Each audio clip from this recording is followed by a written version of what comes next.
All right, Mr. Ken Patel, welcome to the Rich Equation podcast. Thank you for having me. It's a pleasure to be here.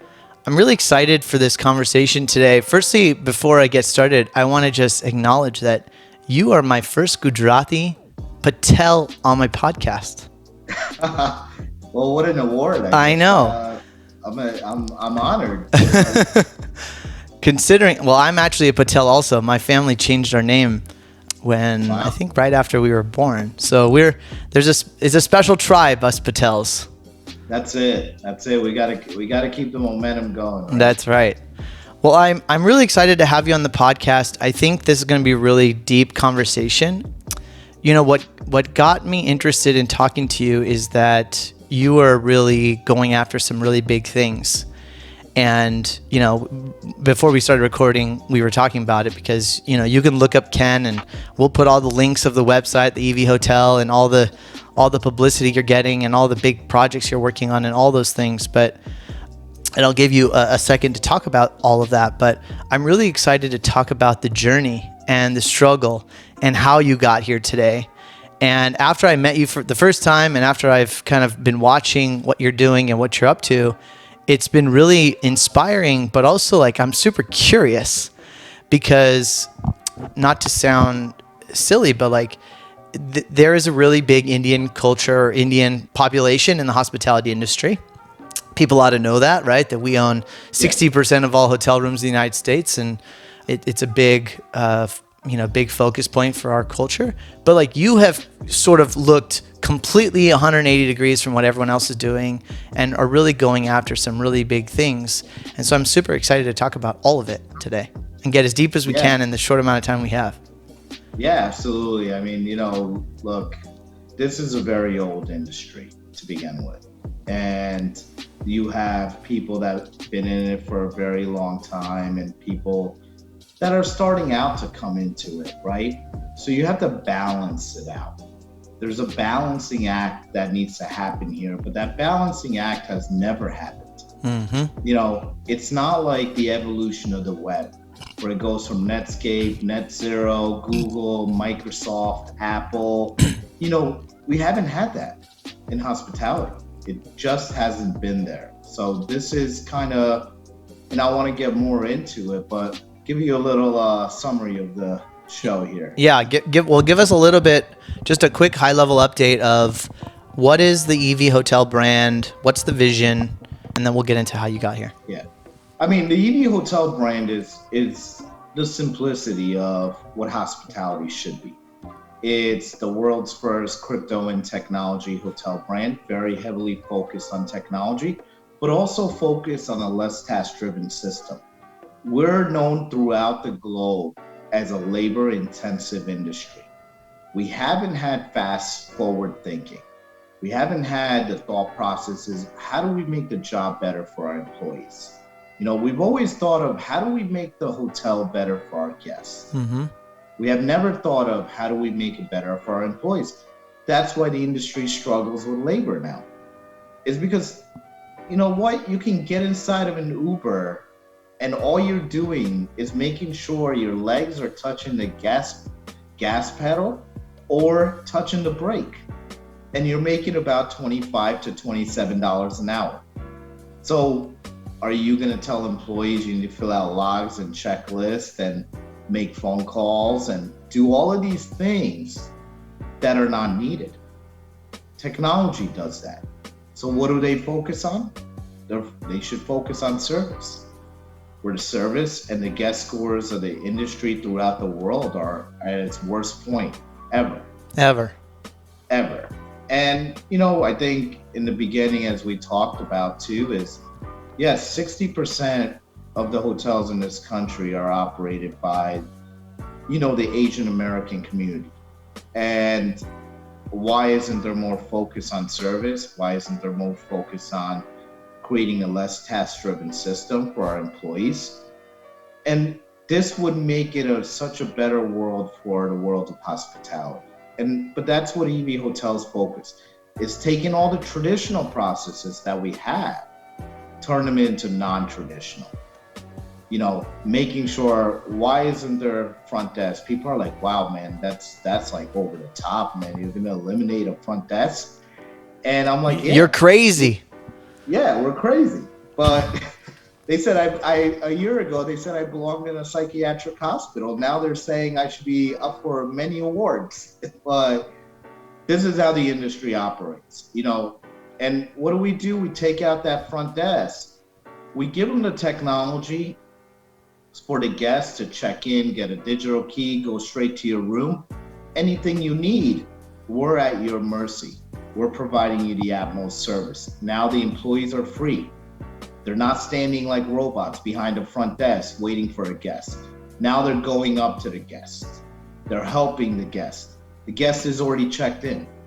That's it. Doesn't eliminate the labor, but what it does is streamlines the labor. Mm-hmm.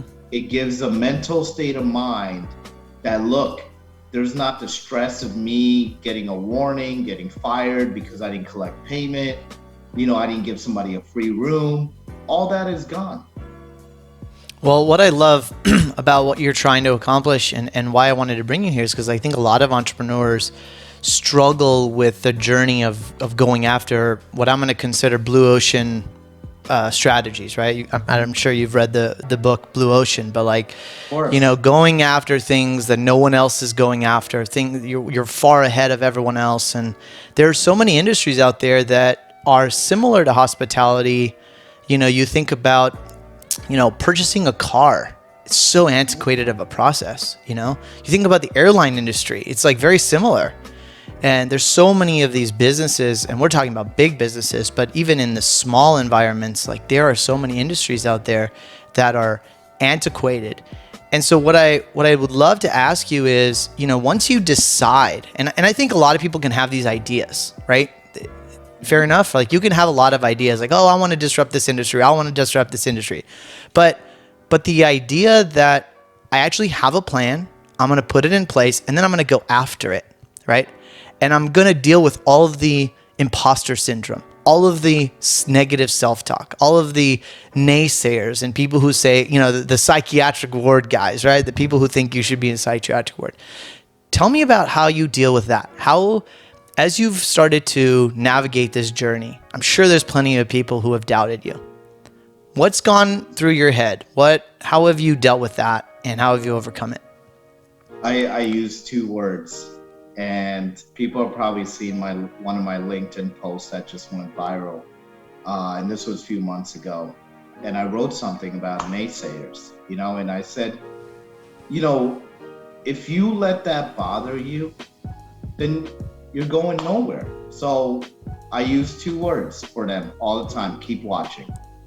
Keep watching. I love it. And that's all it's going to be, because I also have a thing of, there's an 80 crowd and then there's a 20 crowd. And you'll never satisfy the 20 crowd, but you always satisfy the 80 crowd. So worry about the 80 crowd.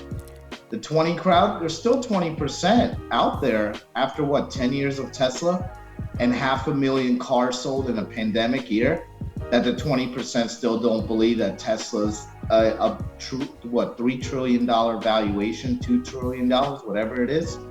And Elon Musk just changed the world of the auto industry. I mean, I personally owned it's the first ever Porsche EV. When did you think Porsche was going to make an electric car? Bentley said now they're coming out in 2024 with all their cars electric. Maserati. Now everybody's lining up. Everybody's lining up. So are that 20% still believers? They're not. They're not believers. And they never will be. But they're not going to show you they're believers, but in their mind, they're like, this is something, And that's why you just have to really be focused and have the mindset is just let them watch. They're going to give you positives and they're going to give you negatives. But if you're going to just sit there and think that you're going to make everybody happy, you're not. You're not. And for you, where does that level of confidence, or where has that narrative, where did that start for you? Dubai. In Dubai. Tell us more. Yeah. I mean, you know, when I spent 4 years in Dubai, that's where I got my MBA in International Hospitality Management at the #1 school in the world. And they have a very innovative mindset. They have this focus that do what you want when you want to do it. And if you let people stop you, then you'll never accomplish anything. And you want to have the mindset that you're basically going to lead. You're going to lead by example. You're going to lead by what you want to do. You know, and that's why you see Dubai. Is there another place in the world that looks like Dubai? There's not. There's absolutely not. You don't get anywhere an underground aquarium restaurant. I mean, that just doesn't happen. And you know, even when you talk about it, they're creating a green city. They have the world's tallest building. They have the best looking cars, the best looking hotels. They have now, the Saudi government created $1 trillion fund where 565 billion goes to hospitality and hotels, over 100,000 rooms. You know, and these are things that, did they ask somebody that they want to do this? No. Are people watching them as they're doing it? Yeah. Because that's what an entrepreneur should focus on, is do it if you feel it's right, but make sure if you're doing it, there's not a stopgap. You know, that you're not going to stop and there's not a gap where you're like, okay, if 10 of your family members said, no, this is not a great idea, you're just going to waste your life doing this. Then you listen to 10 people and you didn't get what you want. You didn't go after your dream. You didn't go after what you thought was right. Trust me, I will tell you this, from 2018 to now, even during the pandemic, I started EV Hotel Group as the first company in the pandemic in 2020 of October, the heart of the pandemic. Okay. Brilliant idea. You know, and EV Hotel was just introduced to the world last September. So that's where people are like, man, you're crazy. The occupancy was down, all of this was crazy. But yeah, I put in 18 to 19 hour days. Look, you don't get somewhere and do something special if you think you're gonna work 40 hours a week. You know, that is not how it's gonna work. Well, I also think that, you know, while people could think you're crazy to open up a new hotel brand during the pandemic, there's also an opportunity. Opportunity. Yeah. Right. Opportunity. Look, if I did it before the pandemic, yeah, people would be like, look, the RevPAR is great, the occupancy is great, the ADR is great. You know, we're not getting complaints from guests, as many complaints. There's some employees that still want to work. The labor issue in hospitality has been going back to 2016. That's right. It just exposed it more, right? It's just the exposure was very loud now. Why? Because you have more gig companies. So when you furlough employees in hospitality, their minds open up to other avenues. And that's what COVID did and the pandemic did, is when you furloughed these employees, it didn't matter if you furloughed them for a month, 2 months, 3 months. They got into an Uber, they did DoorDash, they did Uber Eats. Their minds opened up that I can't stay at home. I need to make some sort of income, these unemployment checks, this check. That's not how they operate. They don't care about those checks. Right. You know? So I think this is where they got into a different avenue of earnings. You know, they said housekeepers started their own cleaning businesses. They went from cleaning rooms to cleaning homes. And they saw that they can make a lot more money.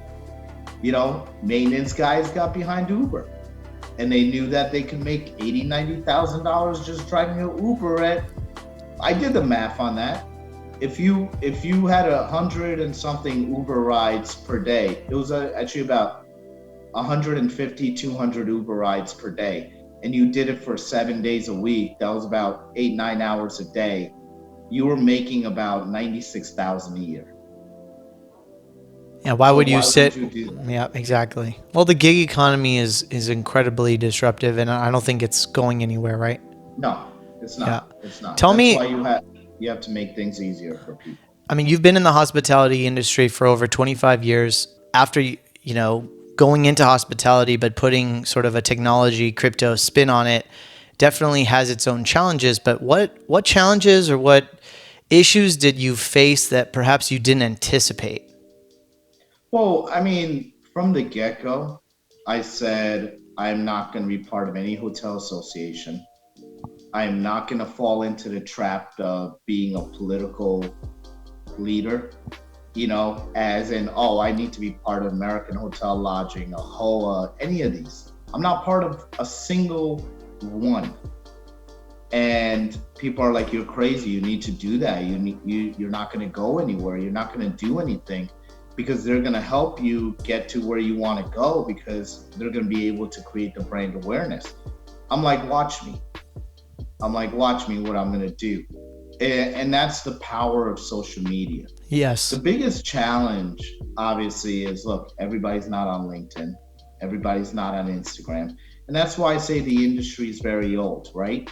But my thought process was I would trigger certain people that have a network and that are part of these certain communities.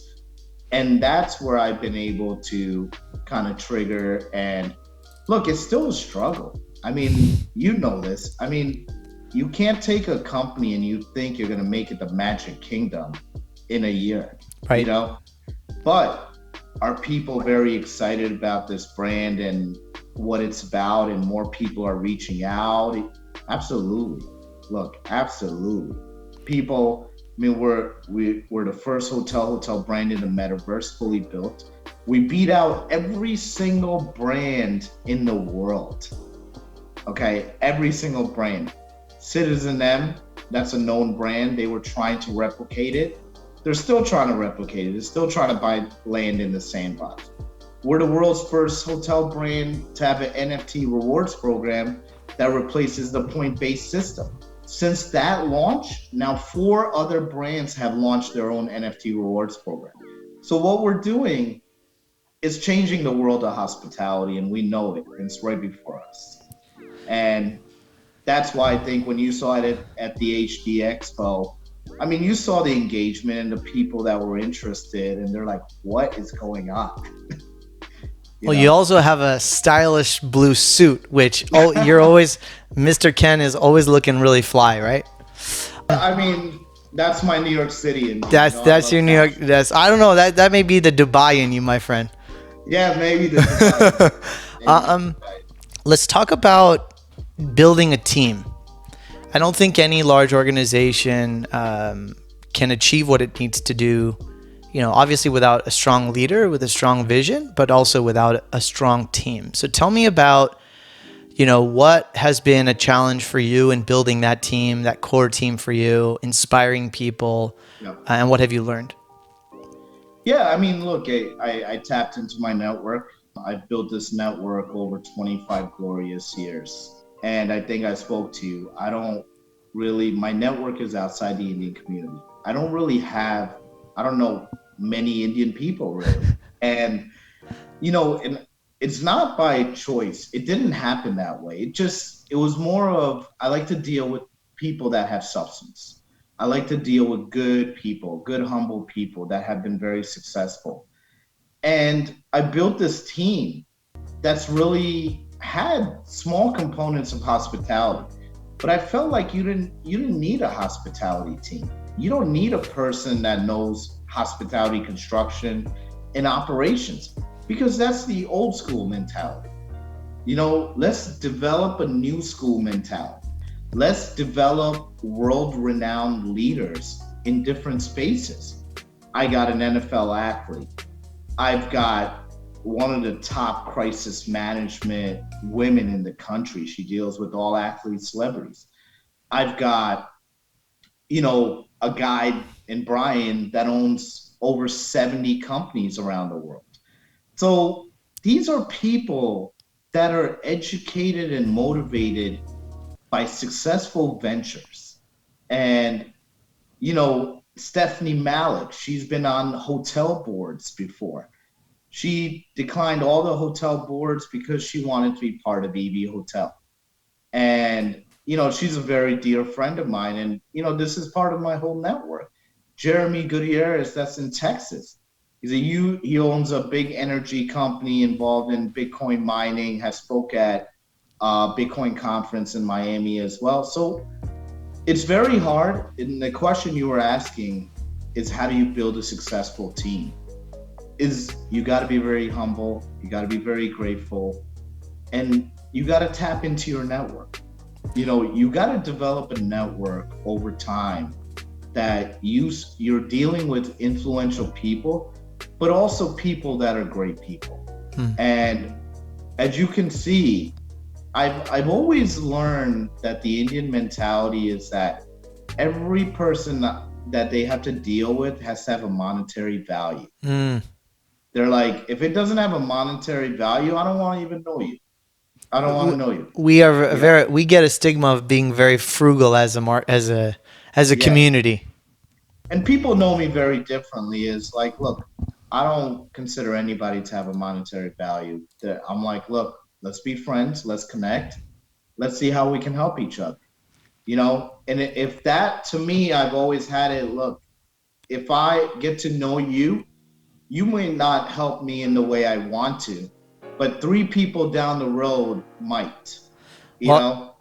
Yeah, I mean, I think you said two things that really stuck out to me, right? Is that number one is when you're building an innovative business, it's important to look outside of the industry that you're trying to build, because I think the common denominator is, well, let me just go find the world's best hospitality experts and bring them to this new innovative brand. But the reality is that they're going to think the same way they have at every previous company they've been, and they're going to bring all those bad habits to my business, right? And if you're going to you're basically asking why to every fundamental component in the industry that you're in, right? In any business, whether it's hospitality or something else.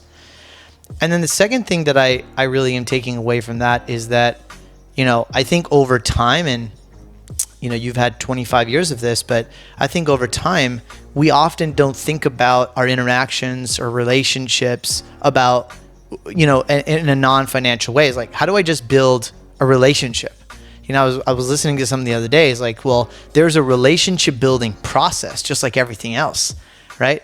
Like, first there's interaction. Then there's maybe a level of simple engagement. Then it's like maybe a certain amount of time of just non-financial relationship building, conversations and going deep and understanding each other. And then you build trust, right? Then hopefully you're able to build some sort of financial alignment with the people that you enjoy and all that. So I think people often forget about that. Not just in our community, but across the board as business people, as entrepreneurs, that what can I get out of you immediately, right? And so just focusing on providing value. Yeah, absolutely. I love that. I mean, like, look, I think when you're building a company, people have to also understand is building a company is not like going to the grocery store, because you know where the bananas are, you know where the apples are, and you know where everything is. And it's very easy to grab it, right? Yep. No, it's like a farm. You have to grow it. You got to grow the bananas. You got to grow the apples. So at that point, you can take it to the grocery store and put them there. And that's what building a new company is. It's what being an entrepreneur is. And you're growing it. It's basically you're planting it. You're planting it for people to have it.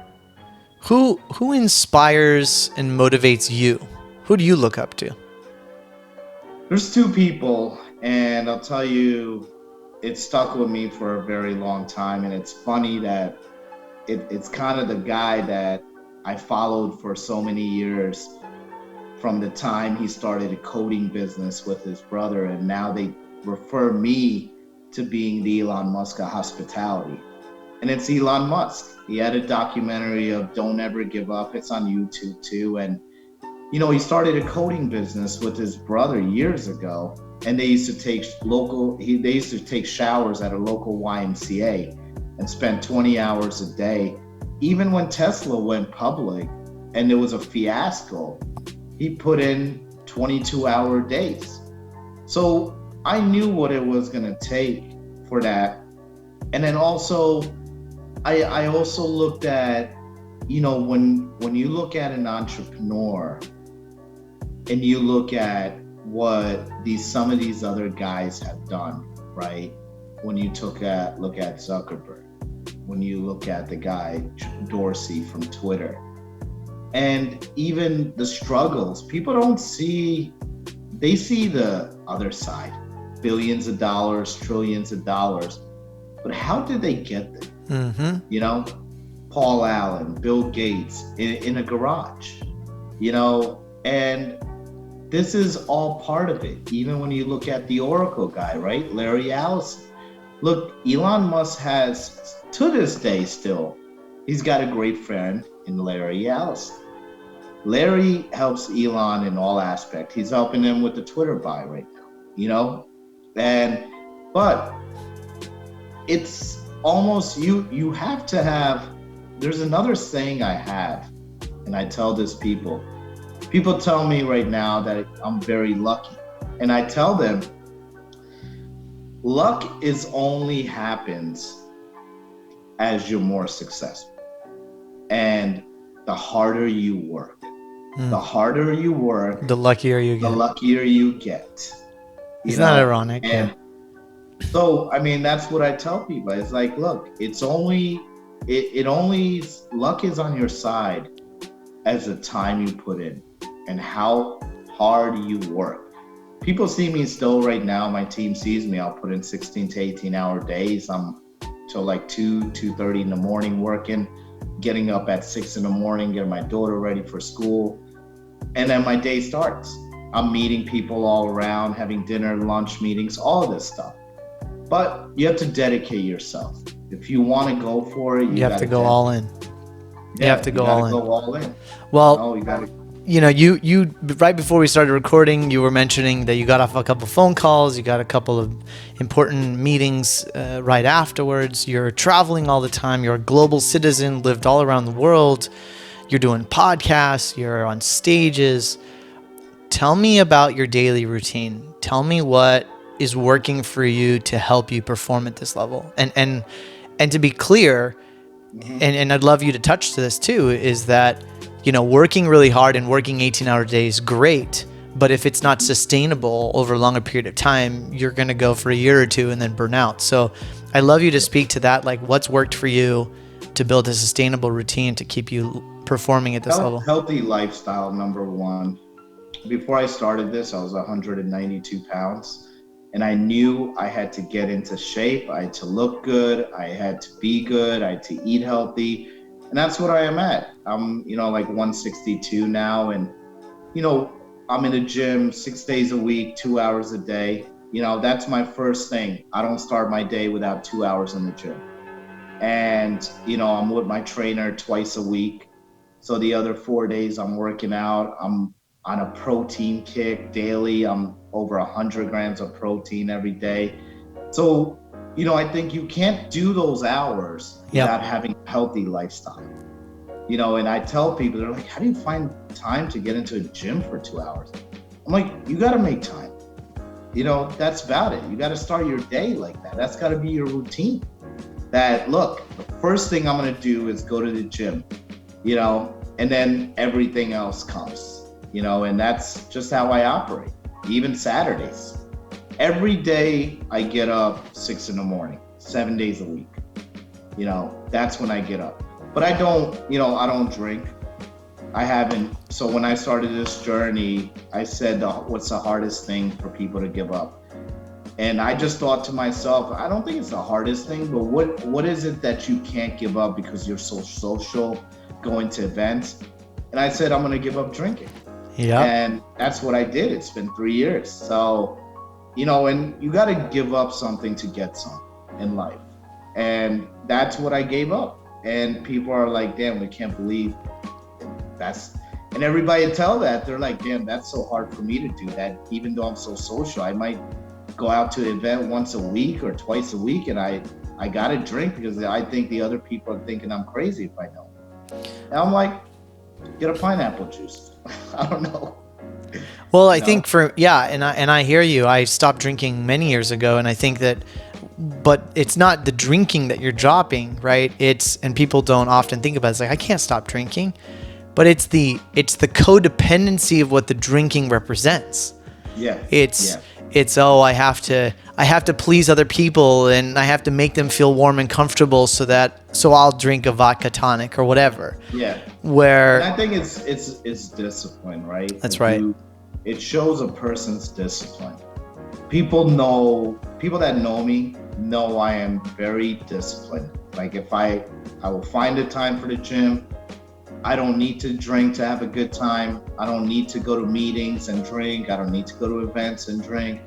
I could still be hanging out with a crowd of people and just having great conversations, and they could be drinking. I mean, everybody I'm with is always drinking. Yep. So it's, to me, I can be very disciplined in how I do things, So during the day, let's talk about how you stay efficient during the day. You got a lot of meetings, lots of tasks, lots of issues, lots of strategy stuff. You're pinging pong all over the place. How you stayed pretty disciplined throughout the day? I mean, I have a lot of automation and everything that I look at. I obviously have Alexa, Google Home. I have my Calendar that follows up on a lot of the meetings and just sends people. So I use a lot of technology, right? That kind of lets me know my meetings and lets me know what's going on. And scheduling. Yep. I also use the Office 365 planner for all entire executive team and our tasks and things like that. So it's streamlining and operations and streamlining and automation. So that's kind of how I work, and I use those tools and people love it. Have you been pushing this hard over the last 20 years, or you feel like it kind of ebbs and flows? Huh? I've been the same way. Same way. Exactly. I've had my first job ever when I was 14 years old working at Dunkin' Donuts, and my first hotel job was at 15 to help my parents pay bills. When I was junior and senior in high school, that's where I was working every Saturday, Sunday, 12 hours. So I've always been the same way my entire life. So it's not going to change. Not going to change. We're grinders, baby. Yeah. What? That's how people know me. They know, they're just like, how the hell do you do it? But what keeps you up at night, or what are you afraid of? I think for us, the number one thing right now is how bad the economy is going to get. Like, I know there's going to be a massive food shortage. I know there's going to be some sort of crash coming in the market, but there hasn't been a time we haven't got over any of those things, So I always say that it's a bump in the road, right? That's right. We know that capital-wise, we're starting out. We're not on the level of Marriott's and Hilton. So there's people that are going to replicate what we do, but then there's a lot of people out there already know what we've started, but it also goes back to a Tesla model. Tesla was fighting GM, Mercedes, all of these companies, right? Now, Tesla's valuation, they can't even touch. Can't even touch. It's like 20x. It's embarrassing. They can't touch, and they can only follow it, right? Our thing is, we want them to follow it. I've said it from the get-go. It's not about we want to be better than them. We want them to follow it. You got to follow the same protocol. If they follow it, you as a company have done your job. That's what counts. Look, I really appreciate you coming on the show. As we wrap up, a question I often ask attendees is, what does it mean to live a rich life for you?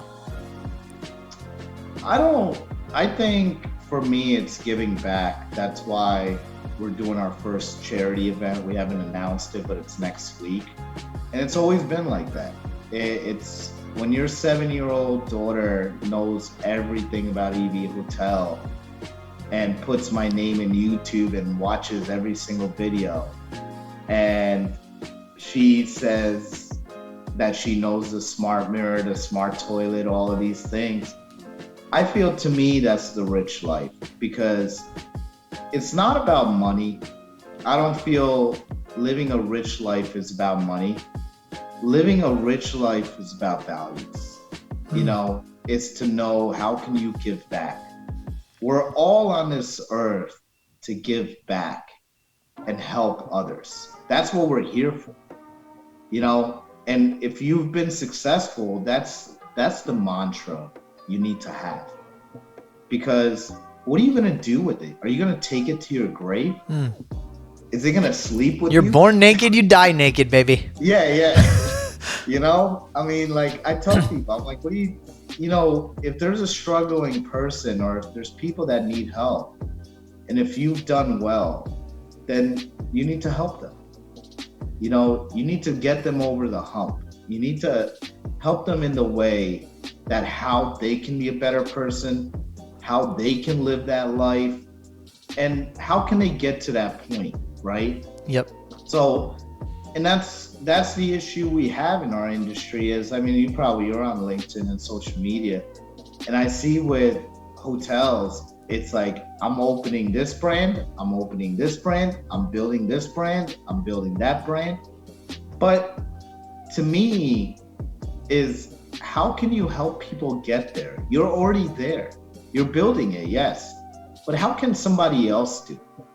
Yeah. You know, how can somebody, and that's what EV Hotel's doing. EV Hotel, you don't need to be a hospitality veteran to open an EV Hotel. That's what I've done. I mean, we've had people that are opening EV Hotel that never even worked a job in hospitality. Yeah, love it. You know? Yeah, I love one of my favorite quotes is, if you want, to help you get what you want, just help others get what they want. Yeah. And that's kind of what we've done, and I'm happy that we have such a great team and great people behind the brand. So influential people that really want to do good throughout the world. Well, look, Ken, I really appreciate your time. I'm glad you were able to join us today. I know you're a busy guy, trying to pin you down here, and you know, I wish you the most success and growth in the journey and contribution you're trying to make to the world, and make as much impact as you can and be the disruptor. And I really bless you with a lot of energy, my friend. And thanks for being on the podcast. It's been an honor. Yeah, thanks so much, man. All right. Thank you.